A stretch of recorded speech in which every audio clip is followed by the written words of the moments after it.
1-2-5 manata nə ala bilərsən? Sənə də maraqlıdır. O zaman bu videonun sonuna kimi izlə. Fikir verirsiniz. Telefon setini oxşayır belə. Neysə ver. Aha. 1 manata nə ala bilərsiniz? 1 manata maksimum saqqız. Çörək və ya su. Bizim sevimli cütlüyümüz, dostlarımızı gördük. Ruslanla İncin. Onlara da sual vermək istəyirik. Tutmuşkən. Deməli Ruslan, Bəli. 1 manata nə ala bilərsən? Su. Bəs 2 manata buradan hara gedə bilərsiniz? Maksimum evimə. Harda qalırsınız? Hövsanda. 2 manata evə, sulaxanaya. Suraxana qalırsınız. Bu arada qonşu yox. Sumqayıta. Sumqayıt niyə? Sən Sumqayıta qalsan. Amma getmək olar. 20 yanvardan getmək olar. Bəs 5 manata hansı avtomobil ala bilərsiniz? Tamam, belə inanmıram. 5 manata ona inanmıram. Ala bilməzsiniz.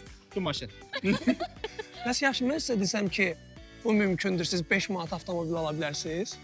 Məncə mümkün deyil. İnanmırsınız, hə? Yox. Maraqlıdırsa izah eləyim. Maraqlıdır. Deməli, Azər Lotereya və Mislaza daxil olub 1001 Sevinç Əşya Lotereyasında iştirak edirsiniz. Biletlər isə 1-2-5 manat aralığındadır. Aldığınız biletlər ilə Toyota RAV4 MacBook, iPhone 6 Pro Max, Dyson səyyahət paketi və s. qazana bilərsə, səyyahət paketdə qazana bilərsə, yəni qarı koca, nə bilim, har istəyə gedə bilərsiniz. Əgər Azər Lotereya.com-dan hələ də qeydiyyatdan keçməmisinizsə, indi qeydiyyatdan keçib 2 ədəd 5 manatlıq bilet alsanız, 10 manata bonus qazanacaqsınız. Bu da o deməkdir ki, avtomobil qazanmaq üçün 2 bilet ala bilərsiniz. Aa, nə gözəl. Ola, bir dənə mənim üçün də bilet alaq da.